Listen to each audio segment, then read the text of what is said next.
Now we want to program a discount key on your ER-945 SAM4s register.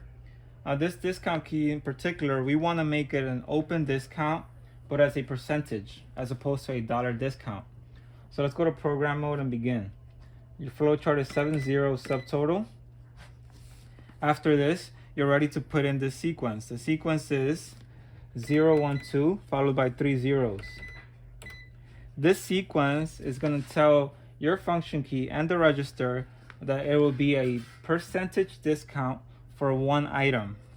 So once we've done that, we're going to hit the percentage key and hit cache, and it's all set up. So let's go test that out. Let's go back to register mode. $9 item, which happens to be a non-taxable item.